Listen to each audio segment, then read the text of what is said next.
Hello friends, मैं हूं Avinash Kumar. I hope आप सब लोग ठीक होंगे। इस सेशन में इंपॉर्टेंट टॉपिक पर बात करने जा रहे हैं। यदि आपने फॉर्म अप्लाई करने जा रहे हैं, आपने कर रखा है आरआरबी जेई को लेकर,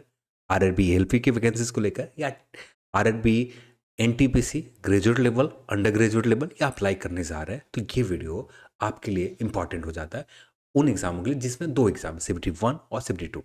क्योंकि ये चीज़ डिसाइड करेगा आपका मेरिट। ये चीज़ें अब भी आपको पता होना चाहिए। अब यदि अब भी आप इसके ऊपर कोशिश करते तो यहाँ पर सुधार आगे चलकर किए भी जाएंगे। पर यहाँ पर जो भी इंपॉर्टेंट पॉइंट है ये आप सभी के सामने नोटिस। अब ये पॉइंट आप सभी लोगों में से एक लोग जिन्होंने मुझे टेलीग्राम चैटबॉट के ऊपर, साथ में पर्सनली टेलीग्राम के ऊपर बताया था, तब जाकर इसके ऊपर हम लोगों ने भी,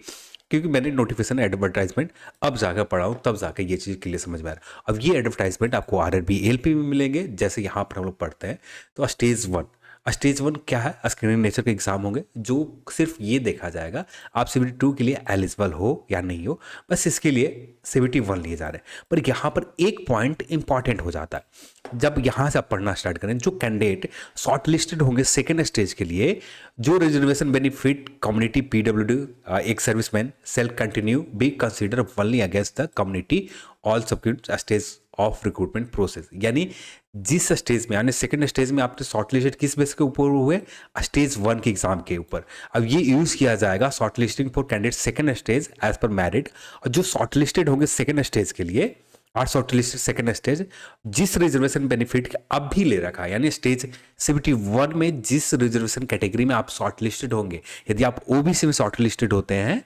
स्टेज 1 में, तो स्टेज 2 में भी आपका जो आप स्कोर कितना भी अच्छा कर लो, CBT 2 में कितना भी स्कोर कर लो आप,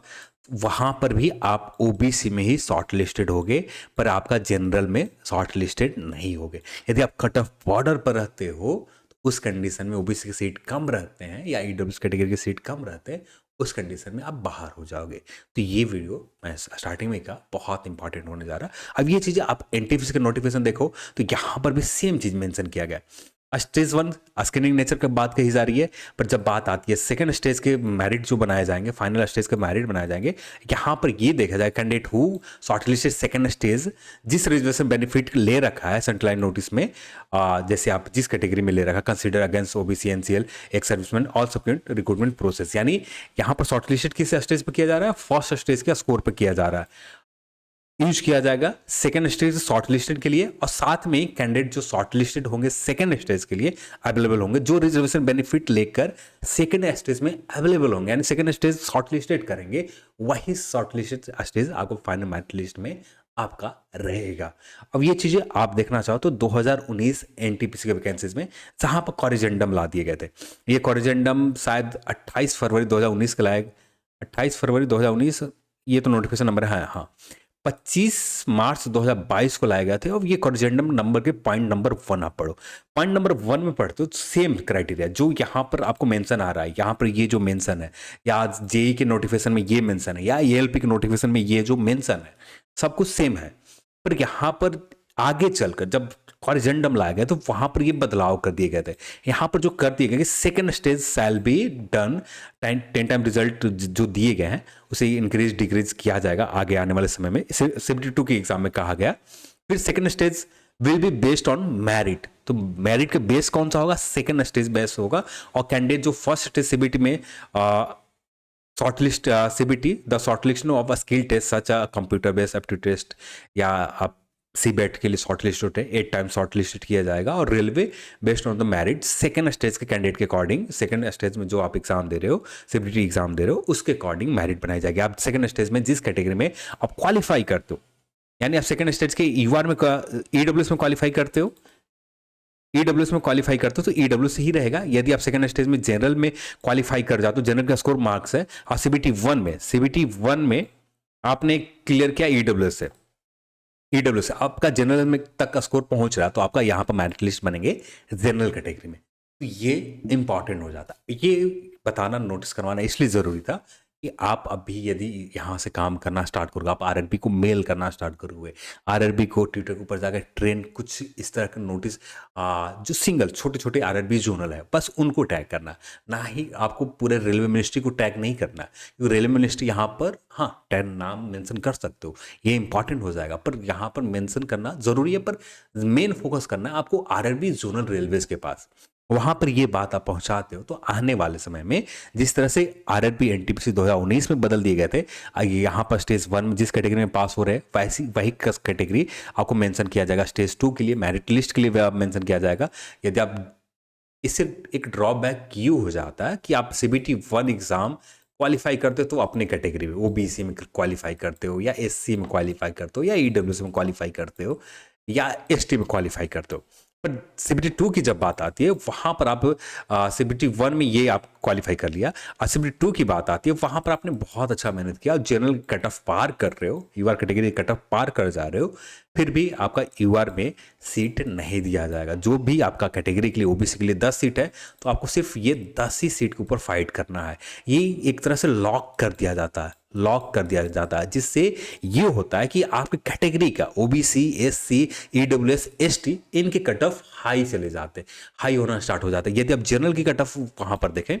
जनरल की कट ऑफ रहते हैं वहां पर, जनरल की कट ऑफ यदि कॉमन रहता है, जनरल कट यानी सेकंड स्टेज सीबीटी 2 के अकॉर्डिंग रहता है, सीबीटी 2 के अकॉर्डिंग रहता है, जिनका स्कोर ज़्यादा अच्छा है सीबीटी 2 में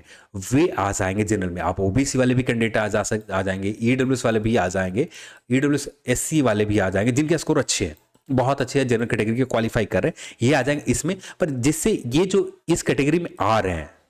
और इस कैटेगरी में जो आ रहे हैं, इससे ये होगा कि स्टेज 2 के एग्जाम में जब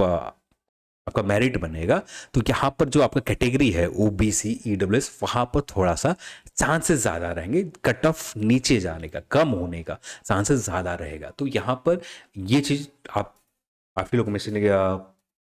मेंशन करवाया था, तो मैंने इसके ऊपर बात कर लिया। मैं सजेस्ट यही करूंगा कि आप आरआरबी को मेल करें, आरआरबी को लगातार मैसेज करें, तब जाकर इसके ऊपर सुधार की जाएगी। हाँ, यदि आप मैसेज करते हैं ट्विटर के ऊपर, ट्विटर के ऊपर टैग करते हैं, आरआरबी को मेल करते हैं, तो डेफिनेटली यहाँ पर इसको लेकर सीबीटी 1 एग्जाम के पहले आ जाए या सीबीटी 2 एग्जाम के बाद आए, पर आपको यहाँ पर कॉरिजेंडम आपको देखने के लिए मिल जाएंगे, जहाँ पर ये कर दिया जाएगा कि स्टेज 1 सिर्फ स्टेज 1 यहाँ पर क्लियर तौर पर मेंशन भी किया गया। आरआरबी की नोटिफिकेशन भी देखें, चाहे आप एलपी की नोटिफिकेशन देखें, स्क्रीनिंग नेचर का, जब स्क्रीनिंग नेचर का है ही तो यहाँ पर आप किस कैटेगरी में क्वालिफाई कर रहे हैं, एक मैटर क्या करता है सीबीटी 2 एग्जाम या मेरिट की लिस्ट के लिए, पर यहाँ पर क्लियर बताया जा रहा है कि आप जिस स्टेज में सेकंड स्टेज के लिए शॉर्ट लिस्टेड हुए, जिस कैटेगरी में शॉर्ट लिस्टेड हुए, उसी कैटेगरी में आपको कंसिडर किए जाएंगे फाइनल मेरिट लिस्ट में। आप जनरल के कट ऑफ क्लियर करते हो तो भी आपको मतलब नहीं है, आप ओबीसी के लिए शॉर्ट लिस्टेड हुए तो ओबीसी में ही शॉर्ट लिस्टेड रह जाओगे। आप वहाँ पर ओबीसी कैटेगरी की कट ऑफ आप जो सर्टिफिकेट है, जैसे ओबीसी एनसीएल का सर्टिफिकेट आप प्रोवाइड नहीं कर पाते हो तो जनरल में आपको कंसीडर नहीं किया जाएगा। आपको वहाँ पर ही एक तरह से आपकी जो आगे का पड़ाव है वहाँ पर ही सफ़र खत्म हो जाती है। तो इसलिए मैं आप सभी को बता रहा हूँ कि बहुत इंपॉर्टेंट है आप सभी के अब भी बदलाव करना। जैसे ईडब्ल्यूएस कैटेगरी में आप शॉर्ट लिस्टेड हो जाते हो, ठीक है,